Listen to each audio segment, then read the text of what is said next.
method to be consistent in 2026. Staying consistent enough to accomplish your 2026 goals. Okay. I know a lot of you guys set big goals for 2026. There's a lot of stuff you want to accomplish this year. The problem is most of y'all are going to give up. Y'all going to quit on this by Martin Luther King Day, like you've done in years past. I'm going to show you how to prevent that and how you can be more consistent and stay focused throughout the whole year so you can attack your goals with a vengeance and accomplish them. So take some notes right now. We do have our notepad. The main reason you find yourself being inconsistent when it comes to accomplishing your goals is because you accept inconsistency. A lot of times people will be working hard for like a few days or maybe even a few weeks, really diligent when it comes to accomplishing their goals.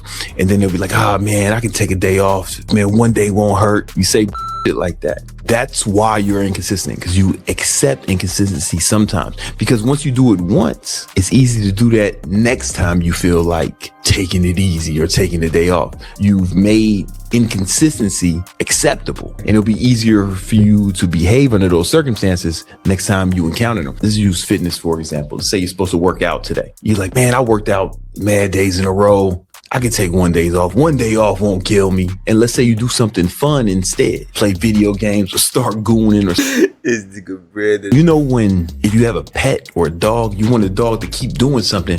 What do? Once you catch it doing something, you give it a treat or a reward. And then you're training the dog to do that again. And then you keep doing that over time. The dog gets used to that and it starts doing the thing because it knows it gets a treat, right? Hey, guess what, asshole? You're an animal as well. If you are supposed to do something, but you don't do it, and then you treat yourself for not doing it, what do you think you're training yourself to do? Guess what, asshole? You're an animal as well. If you are supposed to do something, but you don't do it, and then you treat yourself for not doing it, what do you think you're training yourself to do? That's right. You're training yourself to be a bitch. That's how you ended up failing at all your other goals, and why most people are going to fail this year. Let this be the last year you go through this charade. Don't treat yourself for not accomplishing what you're supposed to accomplish that day. You can also work it in reverse. You know, you need discipline to accomplish goals. You need a certain amount of discipline. Now, here's the thing. Discipline is like a muscle. The more you use it, the stronger it gets. The easier it is to utilize discipline in situations where it's appropriate. When you're in that situation where you don't feel like doing something you're supposed to do, hey, that's the only time you get to use your discipline. Now you got a decision to make. Are you going to do the thing anyway and strengthen your discipline muscle? Or are you going to do something else and treat yourself and train yourself to be a bitch? It's 100% binary. You're either training yourself to be more disciplined and more diligent, or you're training yourself to be a bitch. If you want to become more consistent, if you want to be able to utilize more discipline, you have to stop being easy on yourself, and you have to stop accepting inconsistency from yourself. When you don't feel like something doing, you got to remember, yo, I'm gonna train myself to be a bitch if I don't do this. Or you can say to yourself, hey, no, if I do this anyway, I'm training myself to be more disciplined, to be more strong, to be more diligent, right? And it's gonna make accomplishing all my goals more likely. Because here's the thing, man, it ain't gonna be the last time you're supposed to do something you don't feel like doing it. There'll be mad shit be mad shit I don't feel like doing that I gotta do. But I reframe it by thinking, okay, by doing this, I train myself to be more disciplined, and I need to be grateful that I feel this way, because you only get a chance to actually train your discipline muscle when you're supposed to do something you don't feel like doing. If you feel like doing it, you don't need discipline. You motivated, you excited. That's cool if you got it, right? But you can't rely on it. You got to strengthen that discipline muscle, and the only opportunity you get to do that is when you do something you don't feel like doing. That's what discipline is. And if you can do that, you can be more consistent in all areas of your life. So you got to stop accepting inconsistency from yourself. When it comes to fitness, I have not had a cheat day or cheat meal in 3 years. It's not because I don't think cake and candy is delicious. Yes, it's scientifically engineered to be delicious. But the problem with it is, when I used to do cheat days, and I have videos on YouTube where I'm doing epic cheat days, I'm going crazy, epic cheat meals and shit. But I would notice after these cheat meals or cheat days, the following days, I would have cravings for those things I cheated on. On the days following the cheat day, it was more difficult to actually stick to my diet. I mean, I did it, but it took a whole lot of discipline. I started to realize, oh, this is how other people feel all the time, because they're always cheating themselves. They're always saying shit like, man, one donut won't kill you. Yeah, it won't kill you,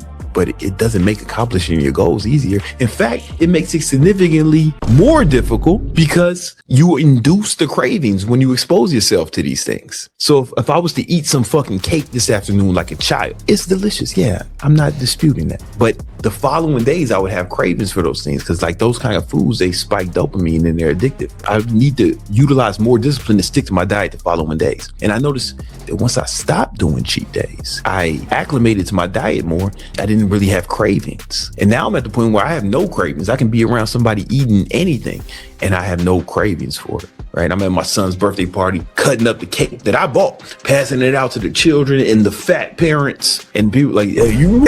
I'm trying not to pause. I'm like, nah, man. I'm not a fucking bitch like you. That's what I'm thinking when I'm talking to the fat parents. But in real life, I'm not a jerk. So I'm just like, no thanks, man. Y'all eat it, man. That's for y'all. I wouldn't put that shit in my body, man. You got me all the way fucked up. Here's what I'm thinking. Because if I was to indulge in that, then I'd have cravings following. I have less cravings than you. It's easier for me to stick to my diet than it is for you, because you keep inducing cravings by... Nigga says that, and then it's a clip of him eating fucking 24 character go weird. Because you keep inducing cravings by cheating or falling off your diet. Abstinence is easier than moderation. Same thing when I stopped drinking, stopped smoking weed, all that shit. It's like if I would do it sometimes, then I would have cravings. But because I do it never, the cravings just go away. I'm at the function. People are drinking, passing around drinks, and I have no desire to drink that shit. I have no desire to smoke. They're doing more than just drinking at those parties you're at, Brandon. I have no desire to drink that shit. I have no desire to smoke the weed. I was with some people smoking weed New Year's Eve, man. There was some people, they stepped outside on the balcony, smoked weed.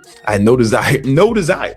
It's been like 10 years, you know? Initially it's difficult, but it doesn't take that long for you to acclimate to it and to stop having cravings. Those are the things you need to do to actually become more disciplined and become more consistent, because to accomplish your goals, you need consistency. So number one, stop accepting inconsistency from yourself. Number two, you need to reframe it. When you don't feel like doing something you're supposed to do, you need to be grateful for that feeling and recognize that this is the only opportunity I actually have to build discipline, right? That's the only time you can build discipline, is when you're supposed to do something and you don't feel like doing it. That's the only time you can build discipline. If you end up not doing what you're supposed to do, all right, you didn't use your discipline, but definitely don't do nothing fun instead, because then you treat yourself. You give yourself a treat for not doing it, and then you train yourself to fucking be a bitch. And then number three, no cheating whatsoever. No right? Cheating. Because cheating induces cravings. Cheating on your diet, cheating on your bitch, cheating on your goals, anything in life, like fucking cutting corners and shit. All that shit will induce cravings and make you weaker 100% of the time. Hey, and you got to be consistent to accomplish any goals. If you want to build an amazing physique, you want to have a great relationship, you want to be a good father, or if you want to make more money, you got to be consistent. Consistency is the thing. I teach people how to grow their online fitness businesses, and the ones who have the most success are the ones who are the most consistent. So that was Brandon Carter's The Only Method to Being Consistent in 2026. The notes we have from the video include: don't accept inconsistency from yourself. Do not reward bad behavior specifically for yourself. You know what I'm saying? That's the notes. I'm gonna see you guys in the next reaction video.